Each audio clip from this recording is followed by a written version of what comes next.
Hello everyone and welcome back to Subnautica. I am of course William Strife and this is Subnautica.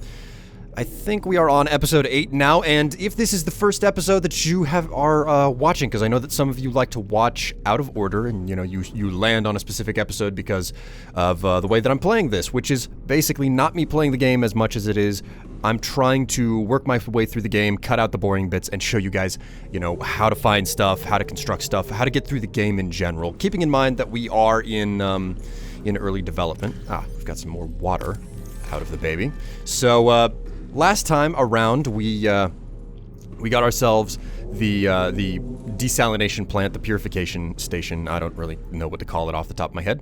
And the other thing that we got running was this modification station, as well as a moon pool outside, because I learned, foolishly so, that you can pick up a pressure compensator for the sea moth out of the Aurora, which is something we did ages ago, but you can't modify it until you can actually fabricate one. And the only way to fabricate a pressure compensator is to build a moon pool. Oh my god, my game, it just likes to freeze so much. I ended up building my base in a place where it's very easy to freeze the game. So, what do we have to do this time around? Well, quite simply put, we want to build a drill arm for the Prawn Suit. Well, thank you, Sheila. I'm just gonna call the computer Sheila from here on out.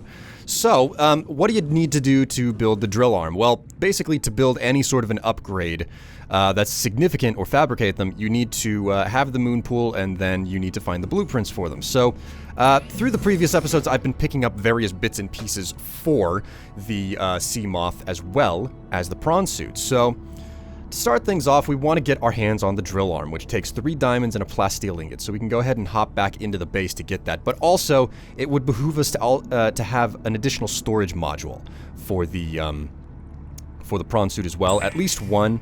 It's pretty cheap, just 3 titanium, so I'm going to go ahead and make 2. But there's something else that I could stand to create, but I don't have the parts for yet, which is a power efficiency module, which just takes a computer chip, and it just, makes your sea moth and your prawn suit, if you install it, they suck down less power, which is always good to have your power go further. So I'm going to go ahead and construct those, but first I have to get enough silver to actually build one. So, it was a plasteel ingot and 3 diamonds. Prawn suit, plasteel ingot, 3 diamonds makes a prawn suit drill arm. Perfect. There we go. So, that's that for that. Now, let's go ahead and hop into the drink here, and we'll where are you, my dear prawn suit? Here we go. So, first off, I went and, between episodes, I did do a little bit of work, and I created and installed a brand new pressure compensator Mark III. This is the reason why I don't have any silver for computer chips. So I'm going to go ahead, left click, not right click, to install stuff there. And I'm going to point something out. This is the storage bay on the back of the prawn suit. Now, if I open it up with no additional units, it just gives me 2 rows of 6. Yeah, it's 1, 2, 3, 4, 5, 6. Yeah, 6. 6 slots, 2 rows is what you get by default. But if I come up here to the upgrade bay, and I go and I install 1 module for storage, and I check it, hey, check that out. I gained 2 extra rows of 6, bringing me to a total of 24 slots, and I should be able to install another one to get more, right? I hope I'm right. No, I can't. Okay, so I'm maxed out. I'm maxed out at 1 storage module to expand this thing. But that's good enough for now, right? That's just perfectly fine. I'm gonna go ahead and aboard, Captain. Hop inside of our prawn suit. And my first challenge today here, I'm gonna go ahead and take a bit of a leap here. Oh, hey, check it out. The stalker here has dropped a tooth. Now, one of the reasons why I didn't create another piece of equipment here, or install another arm, is because having just the plain arm here allows you to punch and to pick things up off of the seafloor, which is important whenever you're drilling through large resource deposits. So what I need to do now is find a large resource deposit. It's going to look large, very smooth, and pretty much completely white. And that's going to be a silver deposit. I'll get back to you once I actually find one. Oh wait, here we go! That was really close. I dare you to... Okay, so... Whoa! Whoa. Get out of here, stalker. Run away with your fin between your legs. Your tiny little gimped aquatic legs. So this is what a silver deposit looks like. Yeah, that's right, get out of here. So many fish trying to get fresh with me. Oh, I found 2 silver deposits, nice. So all I have to do is just right-click, and this thing is gonna shake and quiver as I break it down with the drill arm. And this is the part that really sucks, okay? It just, it pukes the stuff out there. There's no auto pickup method. You know, in the unlikely event, because I don't expect the devs to be watching my playthrough out of everything that I've ever done. I seriously doubt that they would. But if the developers of Subnautica, by any chance, do see this, one of the best upgrades that you can create for the Prawn Suit at the current moment is just creating an auto pickup feature so that you automatically pick up the resources that you break out of these large deposits, because it's extremely tedious to have to pick things up one at a time like this. And to all of my viewers, if I am by chance not aware of an auto, like a basket mod or something that will pick up all of the resources that you harvest, my apologies, I don't actually know everything about this game, you know. But anyways, I'm gonna finish harvesting this vein, and then I'll get back to base. Okay, so I've returned, and what I need to do now is just basically, I have way too many resources, and I need to break things down. So, I'm gonna start by taking a bunch of quartz out of my locker over here. I've got more in another locker downstairs. I actually had to make a separate locker for all of the freaking gold that I was finding. And I'm gonna go ahead and get some of the lithium out of my storage by creating more plasteel ingots. Again, if you're not aware, it takes 10 normal titanium to make a titanium ingot, and then you combine a titanium ingot with lithium to make plasteel. So, I'm going to be showing you where I go to find lots of lithium. You can find it on that mountain island, which I've been to more than once. But if you're unaware of where the mountain island is, it's essentially the location of the energy pulse origin right out there about 1,300 meters away from me. Now let's go ahead and make the computer chip that I need. I'm going to need at least 2 of these, but I've got the materials to make more than that, so... Now we can come in here, go into common upgrades. We can make 2 of these power efficiency modules. We're going to install 1 in the Seamoth, and we're going to install 1 in the Prawn Suit. Go ahead and install that right quick. And before we go and hop out, there's one last thing that I want to make for upgrades to the Seamoth, which is a torpedo system. So to make that, I'm going to need magnetite and a computer chip. I've still got 1 more computer chip inside of my base that I can use. And after that, I'm going to need to make torpedoes to obviously fuel the thing. So vortex torpedo times 3 takes 2 titanium, or I can make a gas torpedo. I need gas pods for that. I don't have any, so I'm not going to bother. Vortex torpedoes will do just fine for the immediate moment. Just basically to serve as a warning shot for anything that decides to mess with me. It's like, hey, back off. So, alright. Got everything that I need. Let's go ahead and make that Seamoth torpedo system. And then we'll come into torpedoes, and we will make 3 vortex torpedoes. Now, I'm not certain how exactly you go about loading these torpedoes into the Seamoth, but I think they're either just extracted from your inventory as you use them, or they're supposed to be put inside of the storage unit on the ship here. Where is it? Here we go. This is the storage unit. Oh my. I don't have a spare energy cell. Okay, we're gonna go ahead, hop into the Seamoth, and I need to take one of the energy cells that I've got here inside of the base. And now, the next thing that we're gonna do from here, after I grab this energy cell, is we are going to head out to the mushroom forest, I believe it is, and we're going to get to work on collecting the remaining parts that I require to make a Cyclops, okay? So, And by Cyclops, I'm referring to the Cyclops submarine, so that'll be fun.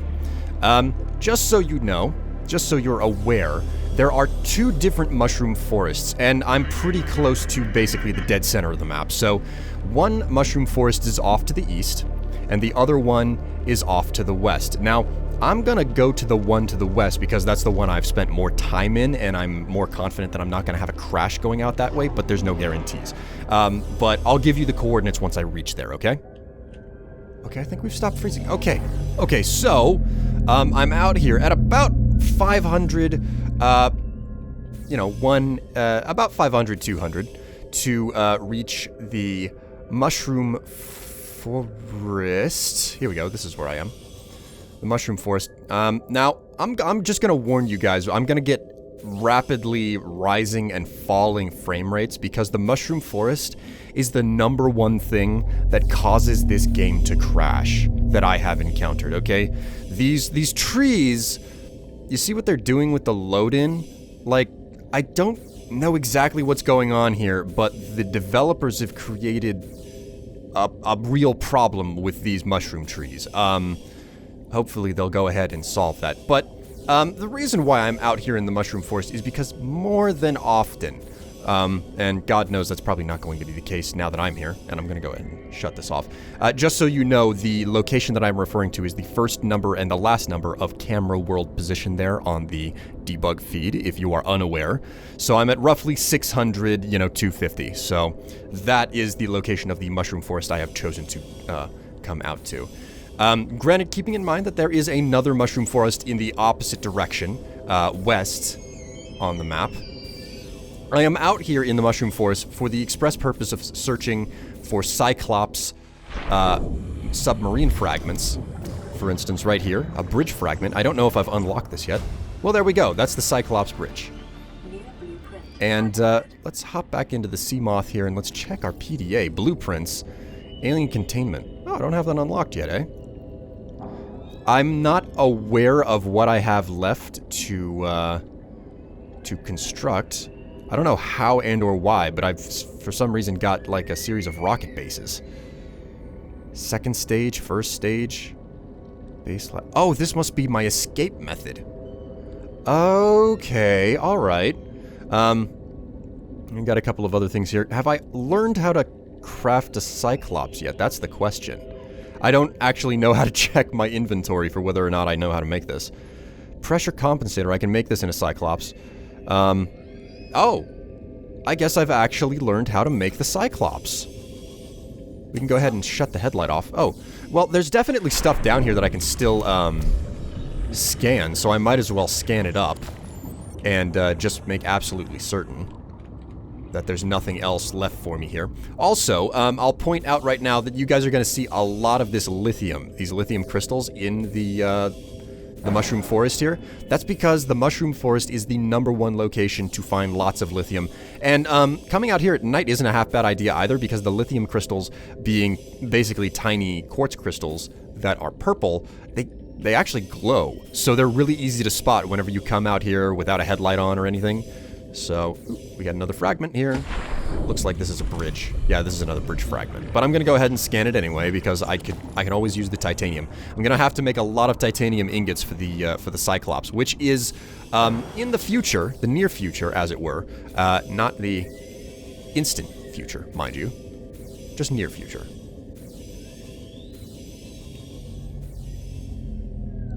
Oh my gosh. Oh my. Okay. Okay, so, I found a wreck that I was looking for previously, that, I believe I was looking for this wreck in the last episode, and, I just managed to not find it. Like, somehow despite knowing where it's supposed to be, I just couldn't find it at all. This is a hunk of the wreck of the Aurora, sitting on a bit of a precipice there. We are on the edge of what is known as the Kush Zone. That's what these big, strange little things are called. Kush. Both the big ones and the small ones. And it's a bit of a volcanic active area. You need to be careful. This is starting to get into a bit of a dangerous section of the, Ooh. This is a bit of a dangerous section of the map.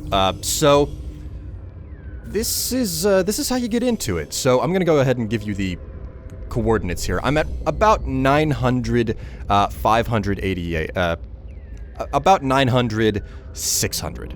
Roughly that's the value, and again, you're looking at camera world position in the debug feed over there.